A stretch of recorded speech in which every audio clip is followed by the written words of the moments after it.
Navegar en embarcacións tradicionais xa non é algo alleo para varios mozos e mozas galegas e da diáspora desde este verán.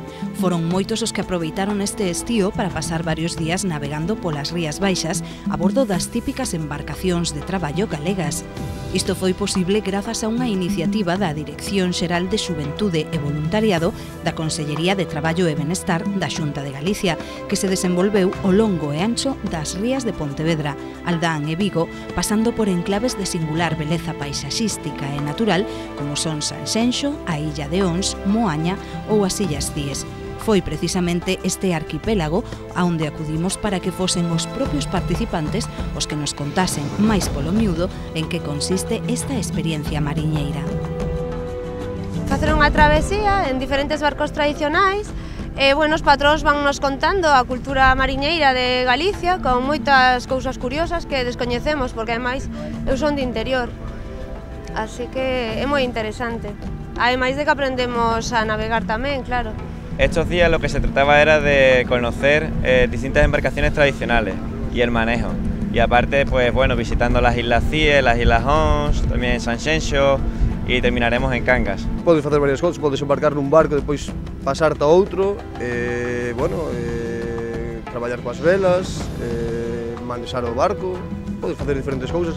Hai dornas que teñen hasta 3 velas, entón hai que estirar, recoller, outras que teñen unha sola, depende.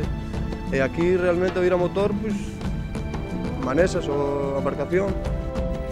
O obxectivo desta actividade é aproveitar o tempo libre dos rapaces e rapazas maiores de idade para inicialos na navegación recreativa, o tempo que se lles ensinan cumpridos detalles sobre a nosa xeografía e cultura mariñeira.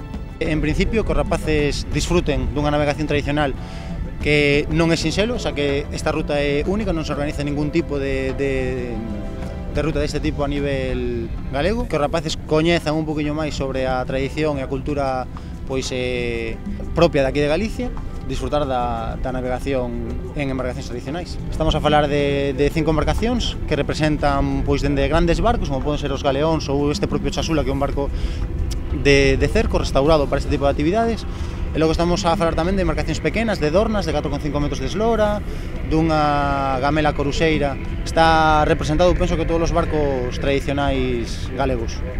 Cada unha destas embarcacións tradicionais ten o seu aquel. A meirante parte das súas características e condicións de navegabilidade foron todo un descubrimento para os participantes, o que fixo que aumentase aínda máis o seu interese por estes pequenos barcos típicamente galegos. Quizás cuando hablaban de los habitantes de las islas, ¿no? Las condiciones duras que tenían y cómo a pesar de ello aguantaron bastante, y de la relación con el mar.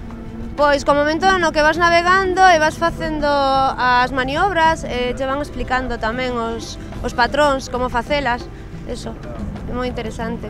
Cando vas navegando a vela, por exemplo, que te quedas, como nos quedamos onte, sin vento, ter que coller colocar os remos e darlle.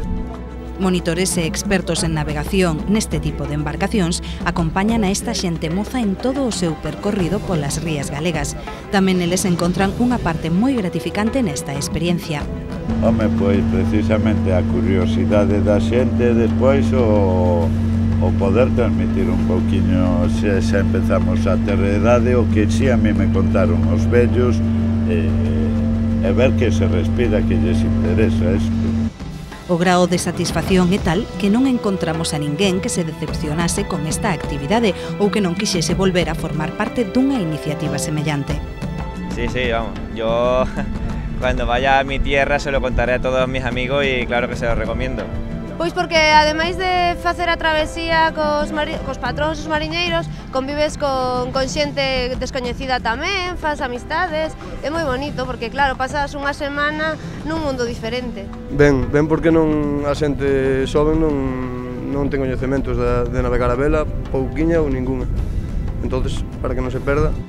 O xenio do Océano Atlántico non permite que esta actividade poida prolongarse ao longo de todo o ano, co que é mester agardar ata o verán que ven para poder volver a formar parte desta travesía, xenuína como poucas.